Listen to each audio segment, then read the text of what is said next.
just setting up, see how this is working. Is there a chat?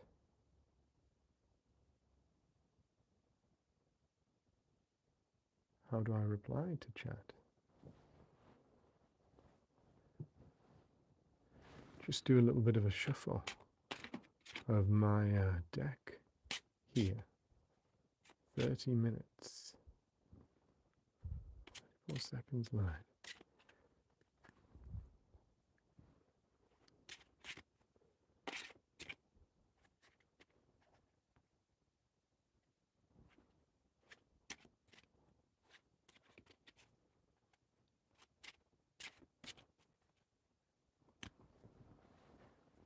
So I'm just trying this out to see if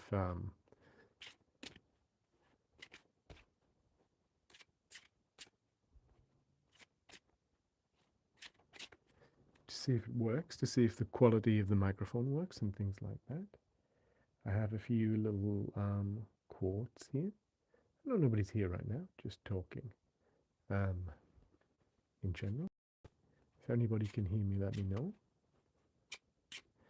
I have a general chat. This is the first time I've ever went live.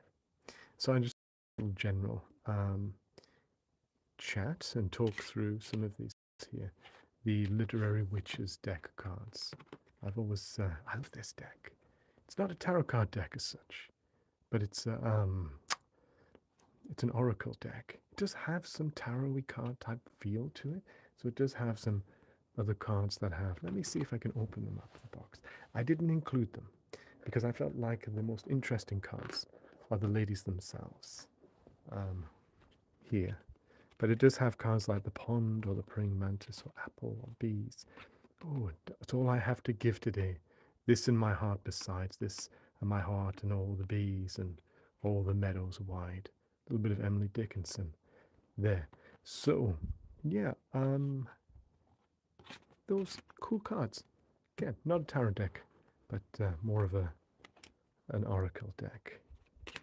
So I'm shuffling these, even though I've already stacked the deck, if I'm honest with you. So I do have some cards here that I was going to pick out. People like Virginia Woolf or Emily Dickinson or Octavia Butler, The Future. Now, I particularly like Octavia Butler. Brilliant writer. Like could you call her the influenced by H.P. Lovecraft? Maybe, I guess. She has a line that I really like, which is, and I'm getting this wrong, so apologies for getting this wrong, but something like, in order to rise from the ashes, a phoenix must first burn, which I think is very poetic, isn't it? Just saying that if you're going through something difficult, then just remember you're going to come out the other end of it strong, hopefully. And I've got Emily Bronte there. Fantasy. You know, I don't know if you know this, but I'm quite into my oh look, I've got chat there. You know, I didn't realize, again, this is the first time I've done it, I didn't realize that you could chat. I want to read Parable of the Sower this summer. I think that's the name. Yes. Can you hear me okay? Just, I'm curious. Jadzia. Hopefully so. Anyway, yes, Emily Dickinson. Emily Bronte. We've got Dickinson here. I'm keeping her to the side, keeping her special. And I'll tell you why. Because I have loads of poetry from Emily Dickinson that I would like to read out as part of this. But, so she stays there. Little bees there. Bzzz. Yeah. Okay, so Emily Bronte. Thank you very much to Jadzia. I hope I'm pronouncing that correctly. Emily Bronte.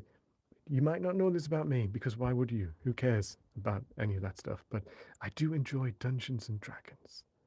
Now, they say that the Bronte sisters, and of course Patrick Bronte as well, they invented Dungeons and Dragons. They didn't do the whole dice rolling thing, but they did do fantasy stuff. So they had their own world. I think Gondia, not Gondor, Gondor calls for aid. No, it's Gondia or something like that. Anyway, they had their own characters in there, and they would role play as the characters. They would even write little newspapers. So I'd be like, "Oh, look here! I've just written a newspaper article for my fake city." Tiny little things, save on paper, but also just to be type of fun type thing going on. So they invented Dungeons and Dragons 100 years beforehand, and of course, brilliant writers as well. I really like the work of Charlotte Bronte. I enjoyed Jane Eyre. Thought that was a nice one. But of course, Wuthering Heights as well. I think my first exposure to Wuthering Heights was probably, this is shameful, but probably not to do with the literature, but to do with the song by Kate Bush. And there's a Kate Bush song by that name, but it's also Noel Fielding did a version of that, which is, I agree, the story is so much more important than the rules. Rules complicate things. You should be playing like you're playing like a child again. That's how I think it's. You're back to childhood and having just the imagination going there. But yes, so what was I saying again? There was something to do with blah blah blah blah blah blah blah. Oh yes, Wuthering Heights, and Noel Fielding impersonating her as Wuthering Heights. I do tend to ramble a lot. A little story, which is an odd story, but people say I talk too much, and I think I do talk too much. That's 100% a fact. And I've been compared to Rod Serling. If you don't know who Rod Serling is, he used to smoke a cigarette, wear a suit, and he'd be like, "Welcome to the Twilight Zone." And so he was like this American dude who wrote the Twilight Zone. Genius, excellent writer. And his family used to say that he talked constantly. And one time they said, "You know what, let's just test him." And they had to go on a drive. And this drive was for 3 hours. And they said, "Let's not talk at all, none of us, and just see if he continues to talk." And he did, the whole 3 hours, just non-stop. Didn't notice that, and nobody else was talking, and just talked. And I'm afraid I'm very much like that, which is awful. But that's how it is. Sappho, of course, beautiful writer as well. Antiquity, one of the few people who survived from antiquity. I wonder what her work was really like, because she didn't write, hardly anything she wrote survived. They said for a long time that anonymous, it's Virginia Woolf who said this. For a long time, anonymous meant that it was written by a woman. And I think that's very true. And Virginia Woolf, of course. Who's afraid of Virginia Woolf? Yes, thank you. Yes, indeed. Live stream and YouTube. Well, you say that now. You'll get sick. But thank you. But yeah, you say that 8 minutes in. So that's brave words. So Virginia Woolf. Yes, I have read a few of her. I read a few of her works. Sad life that the lady had. Very sad life. Brilliant writer. Revolutionary for her time. So I've got some of these little heroes here. But Emily Dickinson. Oh, there she goes. She's my favourite poet. And so I saved the best to last. Although I say last, I've got like 100 more to go through here as well. But let's read a little bit of Emily Dickinson. Here's one called "Because I Could Not Stop for Death." Very pretty poem, very evocative. Because I could not stop for death, he kindly stopped for me. The carriage held but just ourselves and immortality. We slowly drove, he knew no haste, and I had put away my labour and my leisure too for his civility. We passed the school where children strove at recess in the ring. We passed the fields of gazing grain. We passed the setting sun. Or rather, he passed us. The dews drew quivering and chill, for only gossamer my gown, my tippet, only tulle. We paused before a house that seemed a swelling of the ground. The roof was scarcely visible, the cornice in the ground. That must be a grave, right? I haven't I haven't looked. That's got to be a grave, right? Anyway, since then 'tis centuries, and yet feels shorter than the day when I first surmised the horses' heads were towards eternity. Isn't that very pretty? Yes. There's another poem that she does, which is called, let me just find another one here. So, hope is a thing with feathers. Hope is a thing with feathers that perches in the soul and sings the tune without the words and never stops at all. And sweetest in the gale is heard, and sore must be the storm that could abash the little bird that kept so many warm.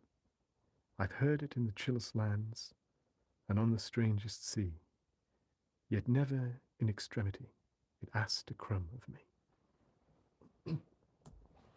There's another that I really liked, which was to do with, it's all I have to give today. And it's all I have to give today, this and my heart besides. But I don't remember it by heart.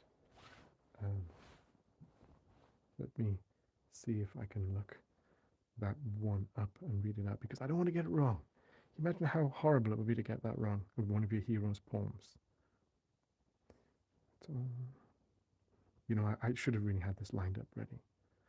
It's not even give, it's bring. So I'm very glad that I looked that up, actually. It's all I have to bring today, this and my heart besides. This and my heart, and all the fields and all the meadows wide. Be sure to count, should I forget, someone the sum to tell. This and my heart and all the bees which in the clover dwell.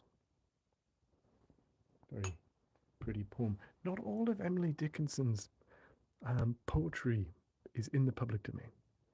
I think Harvard or somewhere half-inched, in my opinion, her works so that they have copyright over it and they can make money off it. I'm sure she would be devastated to find out that her poetry was not available for everybody. But that's how it is. Someone took her letters later, many years afterwards, 100 years perhaps afterwards, I don't know. But they took her letters and then they published them. And because of the way copyright, what am I talking? I'm talking about copyright now. Because of the way copyright works, it meant that her letters were able to be purchased without any express permission whatsoever, of course, from her. So her works are not all entirely in the public domain, but most of them are. I've always thought that 100 years is a very long time to put something in copyright. You know what? Shall we do a little bit of a mini reading while we're here? I'll do a couple of ones to see what we get. Now you can play along, of course. What you can do is you can pick a number between 1 and 3. 1, 2, 3. And the third 1 or 2 or 3, pick whatever you want. You picked, right? Now, when I take the cards, I'll do a little bit of a reading of them. Let's push this together. There we go. And whichever number you took, that's the primary part of the reading. Again, just for fun. This is all for fun. A little bit of relaxation and a bit of use of the cards. Always you know best. But let's have a little look. Have a little bit of fun. What's the first one here? Charlotte Perkins Gilman, Freedom. Now, I believe she wrote a book called The Yellow Wallpaper, in which she was suffering from a madness. Was she in an asylum at the time, the character? There was something that haunted her within the yellow wallpaper, and it drove her to the brink. But this card is to do with freedom, and it's the right way up. Escaping from something. Did she escape in the book? I hope so. I don't remember. I'm pretty sure I probably read it, but I hope so. If she didn't read it, if you have read it and she doesn't escape, don't tell me. I'd prefer to think that she did. Okay, so freedom, especially since this is to do with freedom. What's this second card, though? Oh, this is revealing my ignorance, if I'm honest with you. Janet Frame. I don't know who that is, but it's belonging, but it's upside down. What is the sense, the opposite sense of belonging? Is it, well, it's feeling like you don't belong, isn't it? It's a sense of isolation, potentially. Imposter syndrome, not being accepted, perhaps.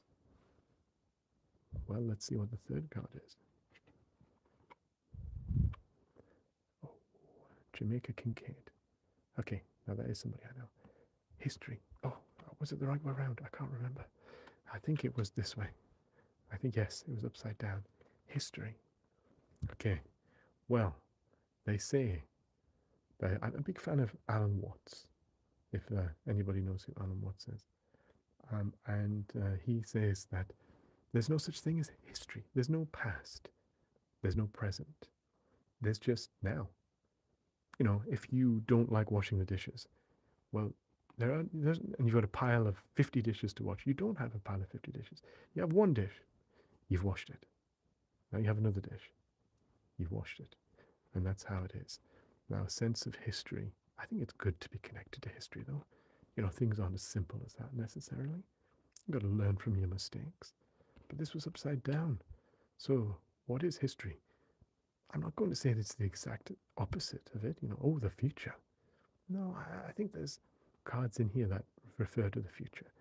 I think there's negative history, something that's holding you back, and something that makes you feel like you're an imposter, and that you shouldn't necessarily be where you are. But then freedom, of course. So you have to let that go, and you have to try to find a sense of freedom, because these things are not true. You do belong. This is the whole case of humanity, isn't it? We all belong. Alan Watts describes people. He said, you are the visual sense of how the universe perceives itself. Odd thing to say. But he would say that in the body of yourself as well, even in atoms, there's space between atoms. Tiny little spaces between atoms. Nothing is continuous. So there's a little space between these parts, and then there's more spaces between parts of our bodies. And then there's spaces between us and other people. Everything that people do is interconnected. It's a knock-on. So why do I consider myself necessarily to be a separate thing? You know, so the idea of not belonging is a very valid. Your feelings are valid. But it's also not true, because we all belong in this place together. For sure. Should we do another? Just rapid fire readings. Look at this. We'll see. This is such a very cool deck. Yeah. Let's see what we can have here.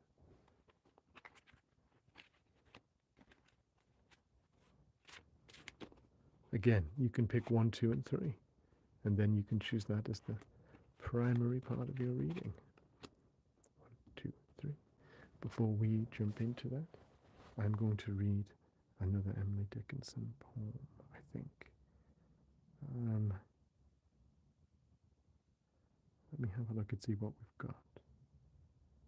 As If the Sea Should Part.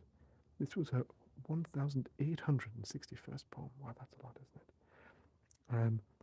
As if the sea should part, and show a further sea, and that a further, and a 3, but a presumption be, of periods of sea, unvisited of shore, themselves the verge of seas to be, eternity in those no more. Okay, right. Let's have a look at the card. What do we have? It's the wrong way up. So we're looking at the opposite. And we have Eileen Chang. We have fate. Okay. So my instant thoughts here are, sometimes we think something is destined to happen, but it isn't. You are the master of your own destiny. You know, you make your own decisions. And so, if we're seeing fate in the opposite way, you might feel that it's going to happen. and that there's a pre-written destiny, but there's no pre-written destiny. And if there was a pre-written destiny, it's not pre-written for one thing, it's pre-written for everything. You know, there's a predeterminism is a type of philosophy which says that the first thing that ever happened triggered everything else. So your parents, your grandparents, and so on and so forth, all the way. All of these events triggered other events, and that we're just reacting to those events. And so there is no sense of control. Everything is predetermined. Now, I don't know if I agree with that, and I'm not sure quantum mechanics agrees with that either. So in physics, there is a principle called the uncertainty principle, which, no, it's not the uncertainty principle. That's a very interesting principle. We should talk about that very briefly, which is the uncertainty principle is by measuring something, you change the result. So that's curious. That's an interesting thing. But that was not what I was talking about. I was talking about something else. Oh, yes. It might be the uncertainty principle, but it's to do with electrons and quarks and all the fundamental particles. They're not always the same. They can be in a state of flux, and sometimes it's one thing, sometimes it's two things.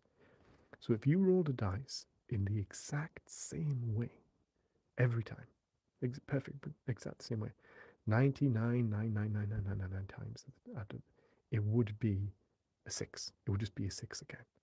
Looks good, predeterminism.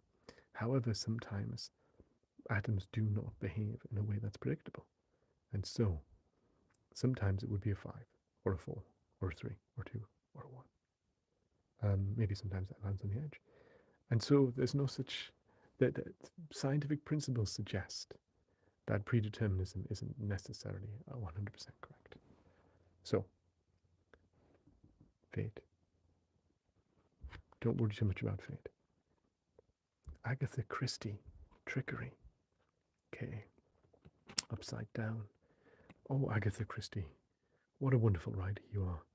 Inventor of Hercule Poirot.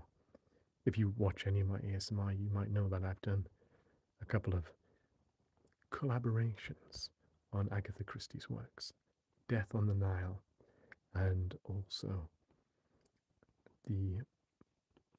there's one coming up actually, A Murder in Venice. But we did Death on the Nile and we did Murder on the Orient Express with some incredibly talented people. The person I work with the most,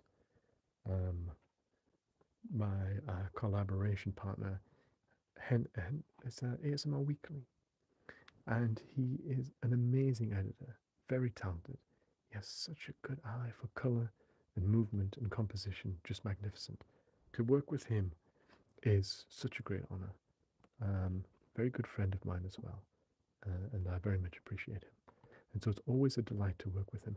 But I also work with some amazing other artists as well. I'm so lucky, the people that I managed to work with on those collabs. Great fun. So thank you, Agatha Christie. And I know it was no David Suchet, but we did the ASMR version of it. So that is unique. Trickery. Of course, trickery. You can see here knife, poison, rope, and very Britishly, just a cup of tea there. Just have a cup of tea next to your bottle of poison and your candlestick that can be used to whack people with. She used to have a notepad everywhere, you know. That's what I remember. I think I remember that. So she had a notepad by the bedside, in the kitchen, by the settee, and if she ever thought of anything, she would write it down, because she didn't have a good memory. So she said. She wrote a novel a year, like literally just banging out a novel a year. What incredible stamina. And if you've read them, and I haven't read all of them, that's if I'm honest, but I've read some of the more famous ones. And of course, I've watched all the shows. I watched every Poirot, I think, with David Suchet, the TV version. And yes, she is an incredible writer with great twists to her stories. But this is upside down. Trickery upside down. 2 upside down cards. Feeling trapped by fate. And also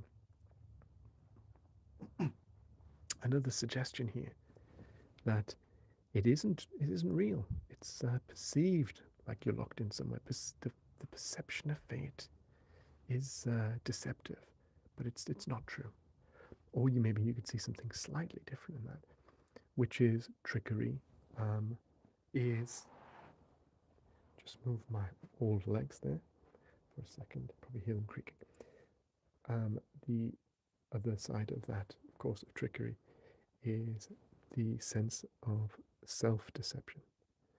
Maybe not someone is deceiving you, maybe you're deceiving yourself. What do we have here? Endurance. Anna Akhmatova. Now, I do not know anything about that writer, unfortunately. But endurance. And it's upside down. So, you endure, it seems like a very negative word, doesn't it? Oh, I endured this play. Oh, I endured the book. I never want anybody to read one of my books and say, yeah, I endured it. I managed to endure it to the end. So, but then it also has a positive trait, a sense of endurance. That's something admirable, isn't it? I ran 20 miles. I endured all the way. I probably have heard of a marathon. Yeah. This is not relevant, by the way. If you're looking for relevancy, wrong place. So, the marathon, it's ran, I think it's 26 miles, something like that. But it was named after a messenger who ran from Marathon to Athens. And I'm probably getting this wrong. But he ran there in, like, they said it was like an hour or something, to warn the people of Athens that there was trouble coming. And then, well, it didn't end well for him. I think he dropped dead. But, I mean, you wouldn't you, doing it in an hour. But, so that was the distance between Marathon and Athens, is where the idea of a marathon comes from. What was I talking about? I was talking about endurance, but it's upside down. So it's the sense of a lack of endurance. Are you becoming tired by something? Or is it something that you shouldn't endure anymore? I don't know. You're feeling trapped by fate, but maybe that is not so. Is there a sense of deception here? Is it coming from yourself? And do you need to endure whatever it is that's causing suffering? Interesting. I have some other cards. We can do some more. This setup here is to do with... I like to set up things when I do the readings. I have like 50 decks of tarot cards, maybe more. And because I'm an ASMR artist, I have access to lots of props, roleplay that I've done. So I've used some of these props to set up some tableaus for readings. And so if you continue to watch any of my readings on my channel, you will see the different types. There's Game of Thrones one, which has got all the night type stuff and things like that. I just thought it would make it interesting. So this little tableau here is based off the writing stuff. Some of these letters I used in videos that I haven't published. I think these are actually the letters of Emily Dickinson. I promise you I'm not obsessed. And here is something from a book and also a role play that I did with Captain Wolf. And this is just a telegram that I made up here about Mrs. Smythe Leon, who went disappearing. Turns out she's okay in the end. So, nice, happy ending. I wonder if I have a photo of her. Perhaps there is a photo of her somewhere, which I could certainly find. But let's do one more for now, and then another one after that, and then another one after that. Okay, let's do one more for now.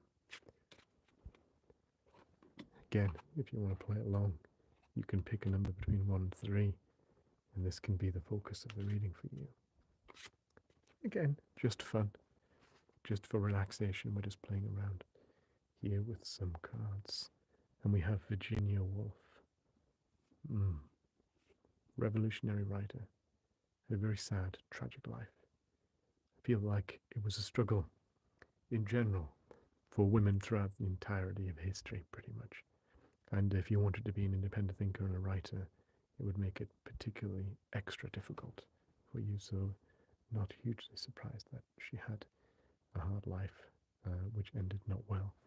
But I have read some of her books, and they are very innovative if you compare what she was doing to other writers at the time. Very much rejected the idea of the Victorian ideal of how a novel should look. So got rid of that and pushed the boundaries of art. Yes, Virginia Woolf.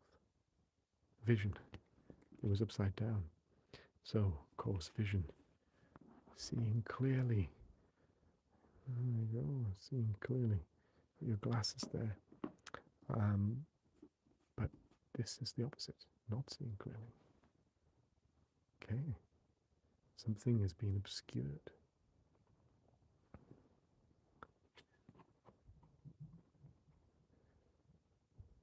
Joy, Harhor. Bravery. Curious. Upside down. You know, they say that it's very easy to be afraid of the dark because it's that your imagination, anything could be there in the dark. You know, I feel that a little bit myself sometimes. If I'm swimming in an ocean, you don't know what's under there. Anything could be there. It's undiscovered. So there's a sense of foreboding and dread with regards to that, I think. And so these two things come together very nicely, don't they? The unseen can cause fear. I wouldn't necessarily say cowardice. You know, it's not necessarily a thing. Who was it who said, he asked the question, can I be brave even though I'm afraid? And they said, that's the only time you can be brave, is when you're afraid. So I'm not interpreting this as cowardice at all. I'm interpreting this as fear. Some sort of fear because of something that's obscured. Hopefully this is a nice one. Emily Dickinson. Back Emily Dickinson. It reminds me I need to read another one of your poems.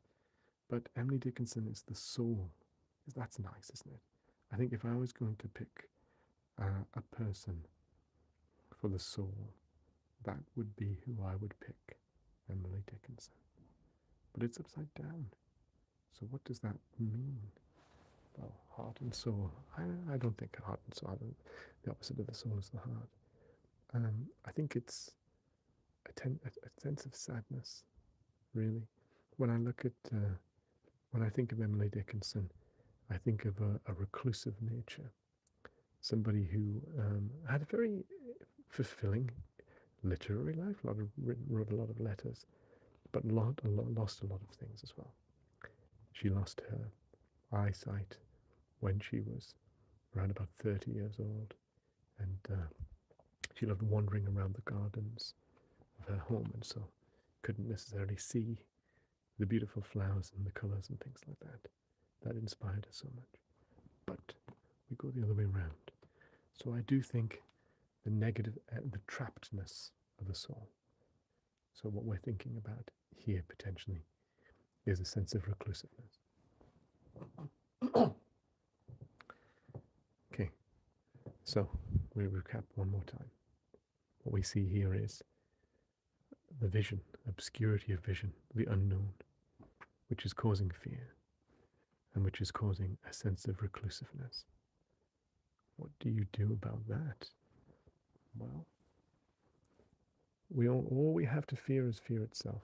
Were it that easy, Mr. FDR, were it that easy, but it's not. It's very difficult to get over things that are frightening. But, you know, when you think about the unknown, it could easily have, you know, what I was talking about before was like, oh, anything could be in the dark. Terrifying, scary. Well, yeah, anything could be in the dark. Nice things could be there as well, couldn't they? And we have to open our eyes to see that. And I think, one thing, if I've ever learned anything, one thing that resonated with me was a little story about a king. And there was a king who he felt very sad, and he spoke to the greatest minds of his kingdom, and he said, I need you to make me something to stop me feeling sad.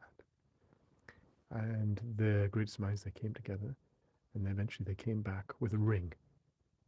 And in the ring, there was words inscribed that said, this too shall pass. So the thought is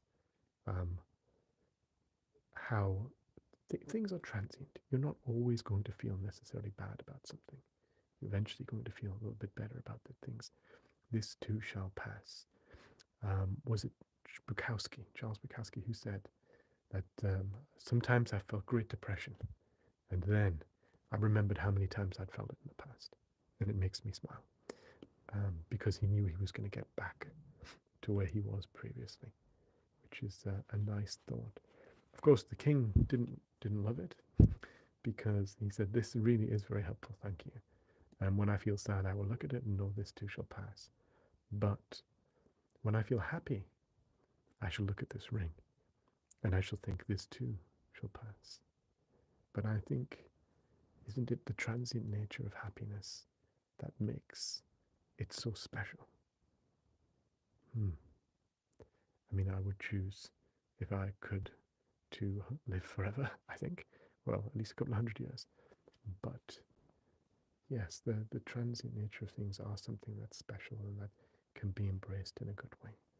When you're having, when you are in happiness, happy bees there, you, Emily. Do I have Clover? I do not have one. You have a book as well. So embrace the happy moments that you have and try to live in those more happy moments.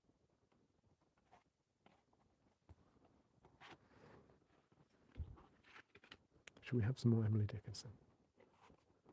Yes. If people prefer different poets, I could always look up different poets as well. This is her. She wrote this one in 1861. By a departing light, we see acuter quite than a wick that stays. There's something in the flight that clarifies the sight and bedecks the rays. It's very pretty. Crisis is ahead. Not so many poems to pick from with Emily Dickinson. Fame is a bee. It has a song. It has a sting. Too, it has a wing. Emily, you get to stay out. I'm going to put you there. Inspiration of mine, so you stay. Right. Let's do another.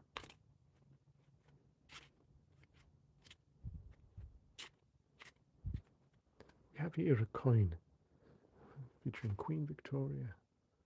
You know, I like to do a little bit of coin predictions as well sometimes. You flip it and then, you know, I have a life and death coin. And I have a yes and no coin. Also have like a famine and feast coin. Loads of different coins. Yeah. Fascinating. Would you call it coin-mancy? I don't know. But just a very nice tactile thing to hold. Coins. So we keep flicking. If you want to play along, you just pick a number between 1 and 3. And then whichever card you've picked is the primary reading of the 3. Oracle deck. Literary Witches Oracle deck. This is not sponsored by them. But why would I need to be? They sell themselves. It's my favorite deck of cards. My favorite non-tarot deck of cards. Brilliant work. Okay, 3 cards. Which is this one? Audre Lorde, Justice. A sense of justice. Sometimes the law and justice do not align, do they? I think it was Samuel Johnson who said that. I don't know much about Audre Lorde. If you do, let me know something interesting about it for sure, because every time I read one of these, I think, okay, I've got another reader, or another writer that I have to add to my list of people that I need to go through, which is fine. Let me have a little look at the Sappho. You know, I think I've already said this, but it just needs to be said again, which is that she survived antiquity, which is what made her famous in that regard. But how many writers, female writers especially, did not survive antiquity? And then Virginia Woolf said that for many, many years, anonymous was just meant it was written by a woman. Very true. I'm not going to pronounce this lady's name. Well, let's try it. Yumiko Kurahashi. Transformation. I've always wanted to learn Japanese. Imagine that would be a fascinating thing to do. I learned some of the kanji. You know, I'm a big fan. I've continued to learn. So I probably got about 200 kanji under my belt now. And I know what the words say. And the reason for it, I'll tell you the reason behind it. One time I went to this store because I like Spy X Family. Has anybody ever seen Spy X Family? Oh, it's a good show. Anya in there and all the different people that are in there. And I found out that the books had been written and the series had not covered all the books. So I wanted to go get the graphic novels because I'm impatient. I've got water here. And I thought I could read them up front. But then when I went in there, this is the same book, okay? This is the exact same book. I looked at the copies and there was a Japanese version. It was $8.99. And then there's the English version. Identical. Only thing that changed was the language in the bubbles. And that was $9.99. So $1 more. Now, I'm no fool. So I thought that's unacceptable to me. I'm going to learn how to read Japanese. And I'm just because it doesn't seem fair to be paying that extra $1. So I've been memorizing a lot of kanji.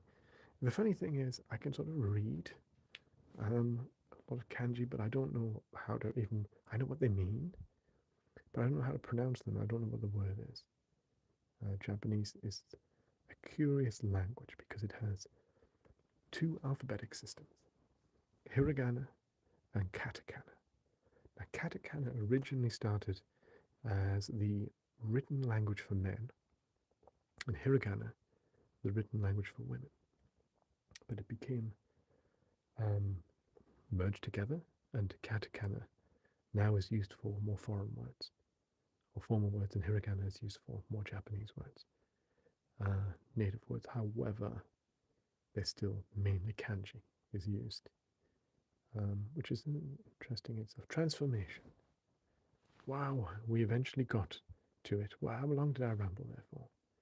5-10 minutes before I even got to that there. I hope that's not too annoying. If I'm honest, hopefully that is not too annoying. But we have a sense of justice. Something is going to come correct. It's going to turn out fairly. And sense of love. There's a problematic love. There's something going to resolve itself here, potentially. And I don't always think this is a romantic thing, necessarily. I mean, if anything, Sappho was famed for both very, very deep romantic feelings and also very deep platonic friendships. And transformation. Going through a transformation. What could you be going through that is transforming this sense of longing into something that's more just? It's just that you should feel happy. Everybody should feel happy. So let's transform ourselves in a position where we feel a little bit happier. Everybody deserves love, and everybody deserves happiness. What should we do now? Should we have some more Emily Dickinson? I think that would be appropriate. Let me look this up. What do we have for Emily Dickinson? Bear with me. I had my book, and then I left it downstairs, which is foolish. I'm a nobody, who are you? How about that one? That one's a pretty, very pretty poem as well. Oh, Wild Nights. Oh, let's do that one, Wild Nights. Very passionate poem, that, Wild Nights. Wild nights, were I with thee. Wild nights should be our luxury. Futile the wind to a heart in port. Done with compass, done with chart. Rowing in Eden, the sea. Might I but moor tonight in thee. Very pretty. Very nice. I felt a funeral in my brain. Let's do that one, shall we? I felt a funeral in my brain, and mourners to and fro kept treading, till it seemed that sense was breaking through. And when they all were seated, a service like a drum kept beating, till I thought my mind was going numb. And then I heard them lift a box and creak across my soul. With those same boots of lead again, then space began to roll. As all the heavens were a bell, and being but an ear, and I the silence, some strange race, wrecked solitary, here, and then a plank in reason broke, and dropped down, and hit a world at every plunge, and finished knowing then. That one sounds to me very, let's shuffle the cards and start putting some more out. That one sounds to me very Edgar Allan Poe. I'm not sure who came first. Were they roughly about the same time, I imagine? Maybe they weren't even aware of each other. But that just sounds very Edgar Allan Poe. The Raven. What a beautiful poem that is. That he was mocked a little bit for it. And he made very little money out of it. It was used as a sort of a political tool as well. Apparently the way he would tell it was amazing, though. He would sit and he would like do all the voices and he would blow candles and things. If you ever heard him do it live, could you imagine that? Could you imagine hearing Edgar Allan Poe do The Raven live? That would be magnificent, wouldn't it? Once upon a midnight dreary, whilst I pondered weak and weary over many a quaint and curious volume of forgotten lore, while I nodded, nearly napping, suddenly there came a tapping, as if someone gently rapping at my chamber door. "'Tis some visitor," I muttered, "rapping at my chamber door. This it is and nothing more." Distinctly I remember. It was in the great December, and each separate dying ember wrought its ghost upon the floor. Eagerly I'd wish to borrow from my books a cease of sorrow, sorrow for the fair and radiant maiden whom the angels named Lenore, nameless here forevermore. I'm not sure I got that right, but close enough, I think. But how wonderful it would have been to hear him read it. Okay, let's do 3 more cards. Again, play along. Pick a card. 1, 2, or 3. And that will become the primary reason for the reading, for your own personal reading. Again, just for fun. Oracle deck, just for fun. I think sometimes it can give us insight. Well, it's not Shirley Jackson, is it? Sometimes it can give us some insight into things. But in general, trust your own judgment. That's how it should be. So, for fun, we're going to do another 3 cards. Mary Shelley, Lost. Mary Shelley, remarkable writer and remarkable woman. So, of course, Frankenstein. She wrote that, I believe, in a day. Was it Percy Shelley? She was married to and she was went to a party with Shelley and maybe Byron as well. I always quite like Byron. I'm making up a lot of rubbish here. Probably everything I'm saying is wrong. So take everything I say with a pinch of salt. But in my brain it says that Byron was there, which maybe we should read some Byron. Actually, she walks in beauty. That's quite a poem. Anyway, why are we talking about Byron when it's Mary Shelley's here? Anyway, her husband died young, which was very sad because he was her soulmate. He was the love of her life. Can you imagine finding the love of your life? Someone who was a writer and appreciated you that way, and you were, yeah, and then that was lost. That must have been terrible sadness. She was very unhappy about it. But anyway, she went to this party, and they challenged each other. They were like, who shall write off the cuff the best story, the best scary story? And so they went away, and she wrote it in the space of a day. And they came back, and she read the story, and everyone was like, oh my God, this is so brilliant. This is just such a perfect commentary on the risks behind science and the hubris of mankind. Yeah. But it was upside down, wasn't it? So loss. Is it loss? No, it's gain. It's two things that could be. Is it the opposite, the direct opposite of loss, which is you're going to gain something? Or is it, as often is the more obscure type way of these things, is it you think something is lost, but no, it isn't, or it shall be found. Something shall be found. Emily Bronte again. Wuthering Heights. Out on the wily windy moors, we meet in fallen green. Kate Bush. As I said a bit earlier, my first introduction to Emily Bronte was shamefully via Kate Bush. Remarkable singer, Kate Bush. Running Up That Hill. She wrote that when she wrote Wuthering Heights around about that time, and I think she stepped away from music. And then, of course, we had, what's the name of that show? Stranger Things brought that song back, and I believe she's the person who's had the most distance between a number one hit, like 40 years or something like that. I'm just going to have a little drink of water.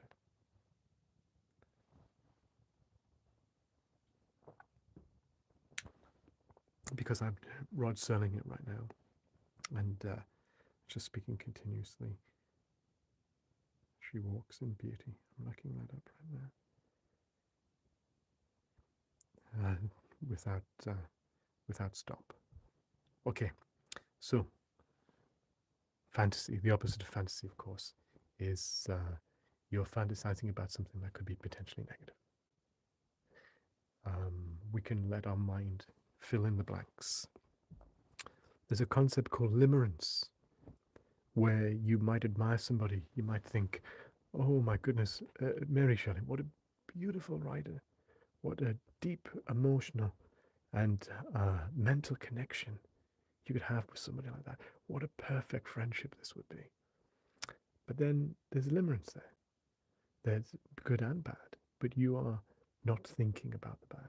Why did I choose Mary Shelley? I could choose Emily, could I? You think, oh, what an amazing person to know. What an amazing person to be involved with. And you're not seeing the downsides of this because you're filling in all the blanks with this sense of limerence. So that could be it. Especially since they're both upside down. Now, let's do a little bit of Byron as a break in between. This one is called She Walks in Beauty.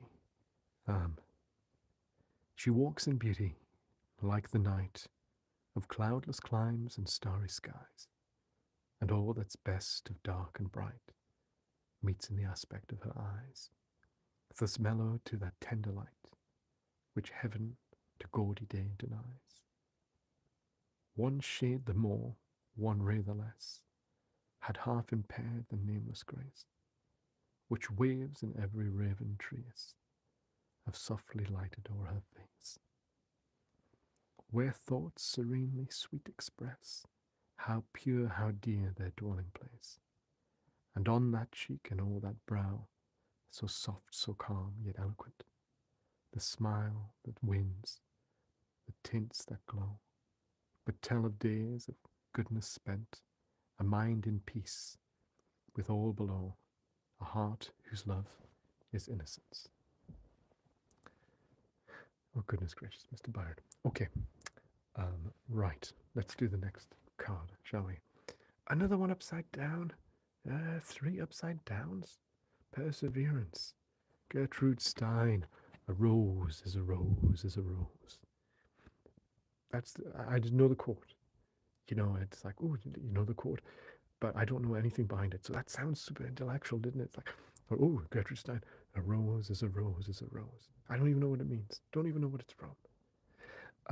Winston Churchill once said that ill-educated, and I think it's a bit rude, but of course he was a snobbish aristocrat, but he said ill-educated men should learn quotations. And that's a quotation I learned, which encouraged me to learn more quotations. So I do have a reasonable book of quotations to call upon, if needs be, even if the meanings behind them are lost on me. Okay, so opposite of loss. You think you're going to lose something, perhaps, but actually, it's not a loss at all. It's a gain. And then fantasy. So you have this idea of limerence. So what seems to be a loss isn't really a loss because of this filling in the thoughts behind these things. And then perspective. Because you potentially, you're having your perspective skewed by this sense of limerence. Oh, that's very cohesive one, this one, isn't it? Very cohesive. Love it. I wonder what it means. Wonder what it means to anybody out there. Yes. Yes. Right. Shall we do another 3? I think that would be a good idea. Let's pick another 3 cards. I'm starting to run out of them. I'm starting to think, do I bring the other ones back in? It's just for fun. So, no, we'll continue. I'm doing this on my phone, so apologies when I clear my throat. And I am able to read the comments, so feel free to drop me a note. Say hello. That would be nice. Okay, you can play along. You can pick 1, 2, or 3. And then the number of the card that you pick shall be your primary reading. You picked 3, right? I knew you would pick 3. But we will go this way anyway. 1, 2, 3. What's the first one? Mirabai, devotion. Now, she is indeed on my list of people I'm going to read, but I confess my ignorance. I know nothing of her. But devotion, up, the right way up, that's got to be a good sign, right? Being devoted, but in a positive way. You know, it was this, then you'd be a bit worried. Are you devoted to the wrong thing? Devotion can be very much a negative thing. But no, it looks good. So, what's next? Angela Carter, identity. Well, what does identity? Identity is such a personal thing to everybody. How do you identify yourself? It's it almost comes to odds with the sense of society that we have, where we are assumed, lots of assumptions made about us, and our own internal identity can often be very different to how it's externally perceived. Racking my brain of how that would even react to me. Now the 3rd card, that was the one you picked, right? Did you pick that one? I don't know. Before we turn it, let's do a little bit more. Emily Dickinson. I think this was her 214th poem discovered. I taste a liquor never brewed, from tankards scooped in pearl. Not all the Frankfurt berries yield such an alcohol. Inebriate of air am I, and debauchee of dew, reeling through endless summer days, from inns of molten blue. I mean, that sounds so nice, doesn't it? That's magnificent. I'm going to read that again. Inebriated of air am I, and debauchee of dew, reeling through endless summer days, from inns of molten blue. When landlords turn the drunken bee out of the foxglove door, when butterflies renounce their drams, I shall but drink the more, till seraphs' wings their snowy hats, and saints to windows run, to see the little tippler leaning against the sun. Very good. And what do we have here? We have it upside down, and I can't read it through the thing. So we have Sandra Cisneros, the body upside down. This is interesting, a sense of devotion, a sense of identity, and what is the opposite of the body? What do we embody? Not necessarily clear, but I feel like these two things come together. We have a different depth to ourselves that might not be noticed straight away. Perhaps there's an element of shyness there, so that the true spirit doesn't come out until there's been people get to know us. I don't know. The devotion, this one confuses me. If you know what that means, let me know, because I don't know what it means. I don't see how these three things link together. It's odd. We'll do another one, shall we?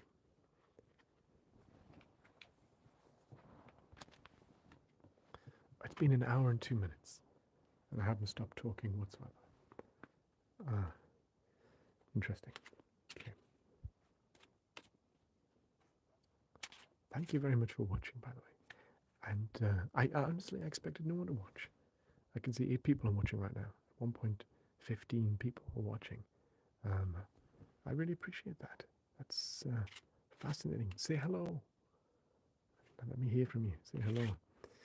But thank you for listening to my rambles. Right, 1, 2, 3. Play along from home. Pick a number between 1 and 3. That will be the focus of the reading for you. Again, just for fun, relaxation purposes. Who do we have here? Upside down. Leslie Marmon Silko. Community. But it's upside down. So are you feeling detached from your community? Or it doesn't always have to be negative, Just because something's upside down doesn't mean it necessarily becomes corrupted. Solitude. It could just be solitude. Taking a few moments away from the community to think for yourself. I think solitude is extremely important. Yes. For development. Sometimes you might be asked a lot. You might be the person who solves all the problems for your friends, or the person who people come to for advice and things like that. But you don't have to always put other people first. You can have your own time to yourself and your own solitude, and you should have that. Flannery O'Connor. Here comes another quotation. So much to win, so much to lose. No wonder then I fear to choose. Humanity. What is a sense of humanity? Is that passion? Is it human existence? Is that intellectual, emotional? Is it a sense of empathy? Humanity is a complicated thing. It encompasses everything. So I don't know how much help you're giving me here, Oracle cards, by saying humanity. Humanity is a complex thing. Were we to turn it around, I understand. Yes, we're talking about roboticness. You're not embracing your humanity. You're being more detached from feeling. But this way, what does this tell me? Humanity. May as well say Earth, or the entirety of humanity. I think, in this general sense, empathy is what we're talking about when we talk about humanity. Empathy. It's because of the community here, because of the swap of the community, which I'm sort of getting the feeling that it's you do take a lot upon yourself to help others, because of your great level of humanity and empathy. But perhaps you need some time for solitude. Well, what would this be?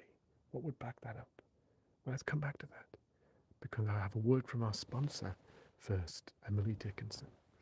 So, this one is called Success is Counted Sweetest. Success is counted sweetest by those who never succeed. To comprehend nectar requires the sorest need.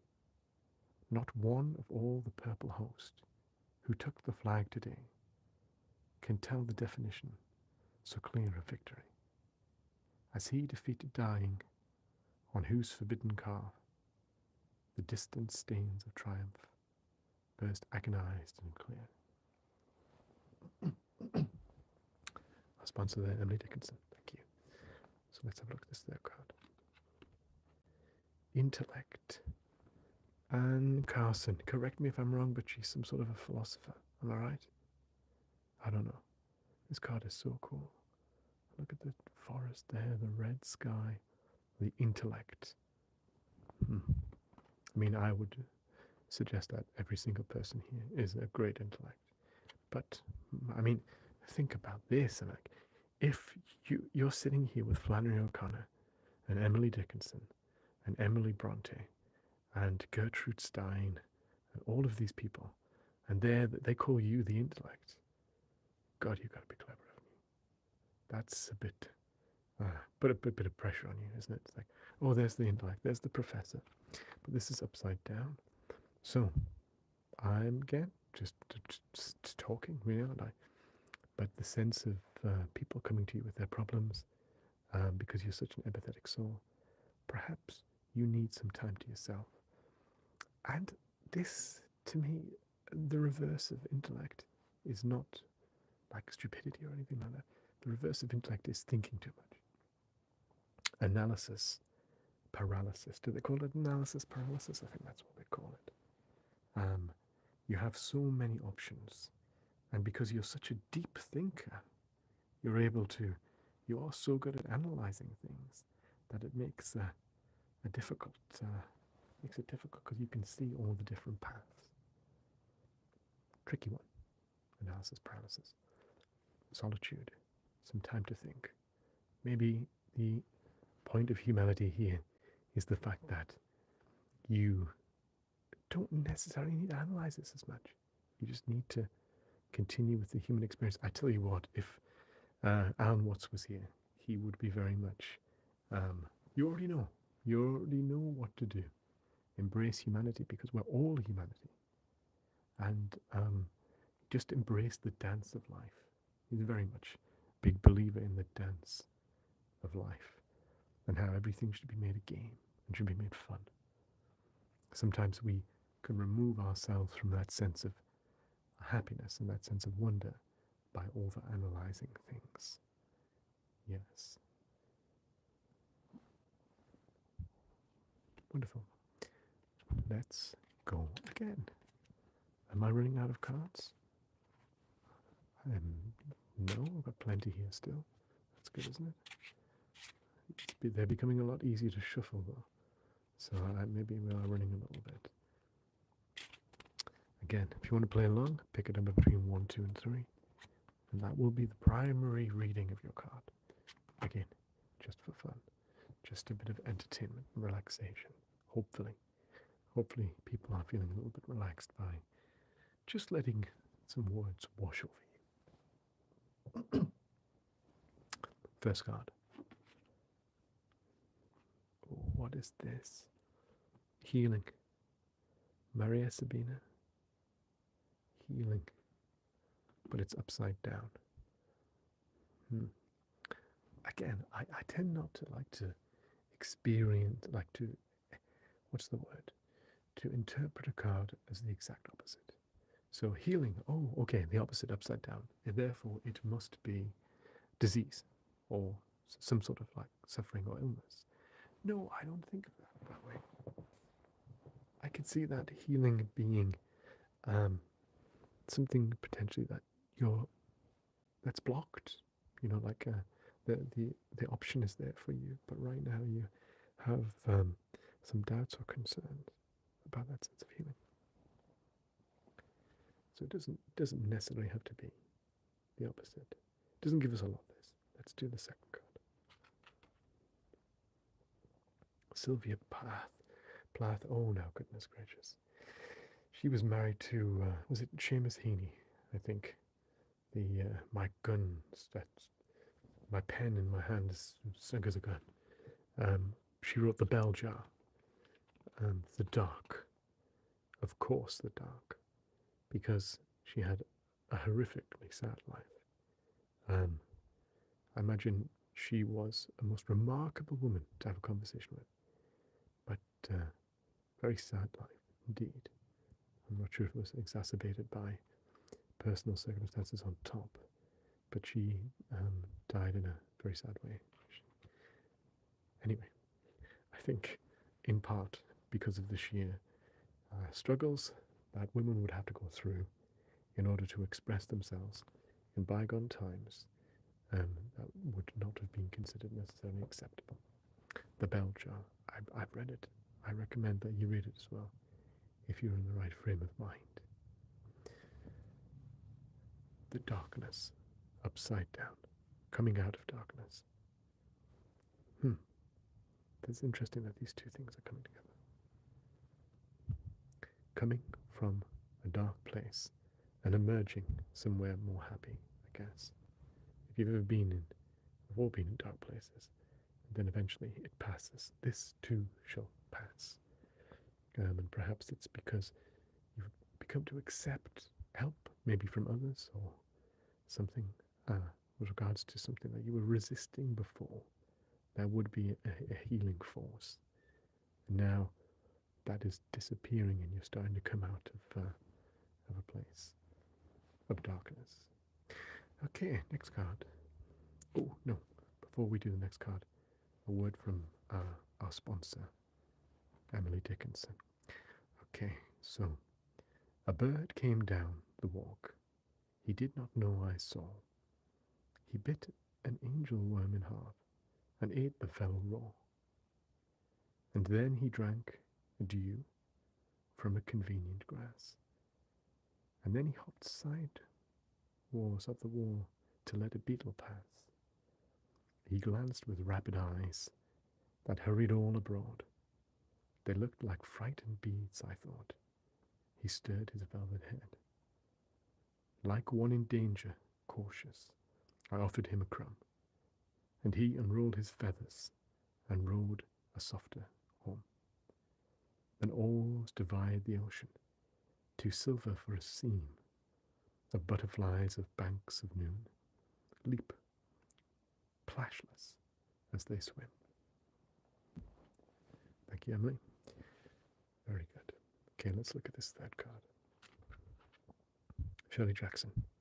Family. The right way around.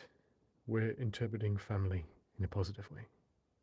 So, there has been a sense of darkness. There has been a sense of delayed healing. But are we embracing, now when I say family, that you choose your own family, okay? Doesn't have to be a biological family. Friends are just as good. To me, friends are pretty much family. So you get to choose who your family is. So I think you're coming out of the darkness, or you will come out of the darkness, if you have people set up when your support network that you reach out to. Reach out to people. If you're not feeling in the best of place, reach out to people. People can help you. Now, I would love to continue on forever, But I'm going to end it here because my battery is on super saver power mode, and I should have plugged it in. But this is the first time I have ever done a live thing, and I did not anticipate my battery to drain so quickly. So I have 5% left, and I'm one of those people who panics when the battery is less than 50%. There are two types of people out there. There are people who've got 8% battery and they're like, oh yeah, I've got plenty. And then there are people who've got 75% battery and they're like, oh my god, I need to recharge. I don't know which one I am. I think I'm that second one. I like to have my phone charged up. But yes, 8% battery left. So about to go. Do we have, let's just talk till the end. Let's talk until the very end, shall we? Or at least 2%. Just so I can go through these last ones. Octavia Butler. Wonderful. Toni Morrison. What do we have here? Zora Neale Hurston. What a cool hat. Ranesnin Farkhozad. And Alejandra Pizarnik. So I think we've covered all. Have we covered all? We've covered all the literary witches in the deck. Yes. Which is good. We managed to get through them. Didn't get a reading for all of them, but we did manage to get through the rest of them. And Emily, you go on the top. You know what? Thank you very much for listening to me. And if you'd like to see me go live again, let me know in the comments. And I will. Thank you very much.